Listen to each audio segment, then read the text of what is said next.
এই যে এত মানুষ অটো চালায়, তাদের রিক্সা চালায়, তাদের মাথায় কোনো হেলমেট নাই, আপনার মাথায় হেলমেট, কারণটা কি? এই কারণে আমি মাথায় দিয়েছি আমার যে কোনো সময়ের জন্য নিরাপত্তা আছে, অ্যাক্সিডেন্টের গ্যারান্টি নাই।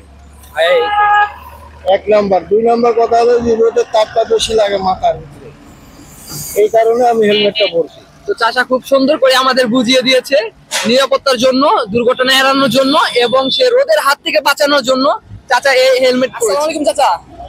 চাচা আপনি দিয়ে বাড়ি কাটে যাবেন কয়টায় ওইরা?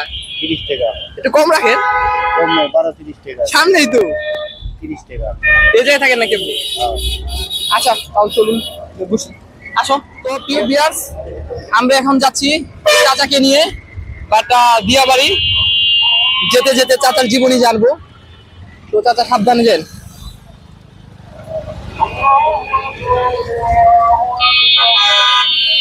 আসবেন।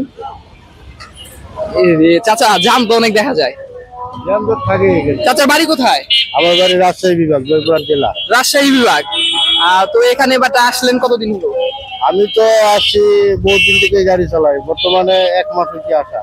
তো চাচা সত্যি কথা বলতে আমি অনেকগুলো রিস্কালা দেখছি, কিন্তু কারো মাথায় হেলমেট দেখি না, বুঝছেন? তো আপনার মাথায় এই হেলমেটটা দেখতে পেরেছি, যার কারণে আপনার সাথে আপনি রিস্কে চড়া। এটা তো নিজের রিস্কাই না, ভাড়া রিস্কা। ভাড়া রিস্কা। তো দৈনিক কত ভাড়া দিতে হয়? 400 টাকা। 400 টাকা। আর দেখা গেল 400 টাকা যদি আপনি দেন তাহলে কয় টাকা বাট্টা লাভ হয় বা মারতে পারেন ক্যাব? কোনোদিন 700-800 টাকা থাকে, কোনোদিন 500 টাকা থাকে, কোনোদিন 1000 টাকা। এটা 300 টাকা 400 টাকা দেওয়ার পর থাকে। তো শুক্রবারে তো একটু বেশি হয় মনে হয়। হ্যাঁ, শুক্রবারে জ্যাম জট বেশি হয়, 1000 টাকা মতো রাখা যায়। এখন আমি তো দেখতে পাচ্ছি, তো আপনারা প্রিয় ভিউয়ার্স লক্ষ্য করলে দেখতে পারবেন এখন ঢাকা শহর কতটা জ্যাম। তো ভর দুপুর বেলা জ্যাম। তো এই জ্যামের ভিতর আপনার খারাপ লাগে না এই রিক্সা চালাতে? খারাপ লাগলে আর কি করবেন, পেটের দায় তো করাই লাগবে। পেট যেহেতু আছে সেই ক্ষেত্রে পেট চালানোর জন্য তো অবশ্যই কাজ করতে হবে।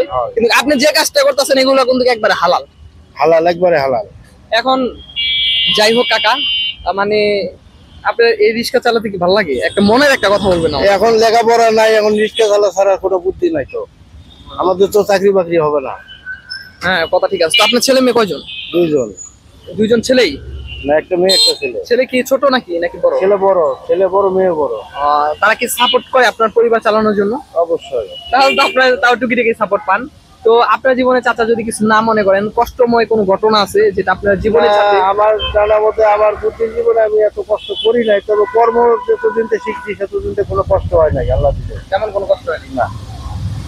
যাই হোক, কারণ মানুষের জীবনে সুখ দুঃখ আনন্দ কষ্ট সবারই আছে। সংসার বলতে সবারই সুখ দুঃখ কষ্ট সবারই আছে, কিন্তু আমারও এক সময় দুঃখ কষ্ট আইছিল, যে এক সময় এরকম গেছে যে 2 বেলা খাইছি, 1 বেলা না খাই ওই দিন গেছে।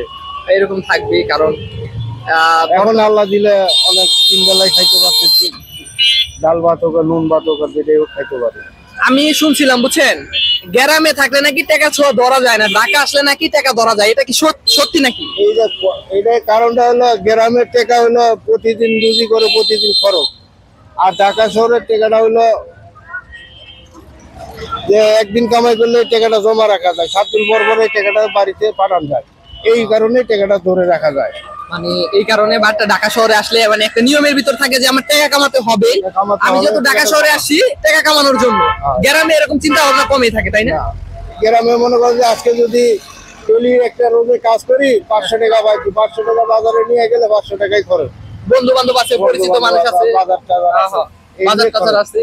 এখানে তেমন খরচ হয় না। এখানে এত খরচ না। খরচ তো মনে করেন খাওয়া দাওয়া যা থাকে, মনে করেন যে এটাই নিজের উপরে, নিজে যেরকম খরচ তেমন। এখানে আজে বাজে কোনো খরচ নাই। তো যাই হোক চাচা, আপনার সাথে কথা বলে আমার অনেক ভালো লাগছে।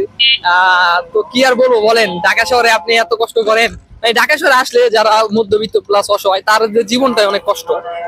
হ্যাঁ, কষ্ট অনেক কষ্ট। এই রোদ দিয়ে পুরে যে এই গাড়িটা চালান, অনেক কষ্ট হয় না আপনার? অনেক কষ্ট। কষ্ট ছাড়া তো জীবন চলবে না। যারা মধ্যবিত্তের কষ্ট মধ্যবিত্তই বুঝে, অসহায়ের কষ্ট অসহায়ের বুঝে, এরকম একটা প্রবাদ আছে না?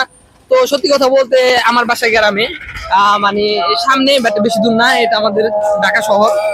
তো আমার বাসায় গ্রামে, তো আমি থাকি, মানুষের জীবন দেখি, কৃষকের জীবন দেখি, মাঝিদের জীবন দেখি, তাঁতি জেলে সকলের জীবন দেখি। তো আমার অনেক খারাপ লাগে। আমিও চেষ্টা করি তাদের মাঝে হারিয়ে যেতে, যার কারণে যে ঘুরে ঘুরে অসহায় মানুষ যারা রয়েছে তাদের জীবনই আমি তুলে ধরি, বুঝছেন? তো এখন বর্তমান তো আজান দিয়ে দিচ্ছে, এখন কি আপনি বাসায় চলে যাবেন নাকি? না, আমি তো কিছুক্ষণ আগে বের হলাম। খাওয়া দাওয়া করবেন আপনি? খাওয়া দাওয়া করবো দুপুরে, মনে করেন যে 2টা-3টার দিকে। 2টা-3টার দিকে খাওয়া দাওয়া করেন, তারপর আবার বের হন? জি। মানে কয়টা থেকে কয়টা পর্যন্ত আপনি গাড়িটা চালান? আমি এই যে 12টার দিকে নিয়ে বাইর হয়ে রাতের 12টা পর্যন্ত চালাই। মানে 12টা বাজে বাইর হন, এই সকালে 12টা বাজে, হ্যাঁ, হ্যাঁ। রাত 12টা পর্যন্ত।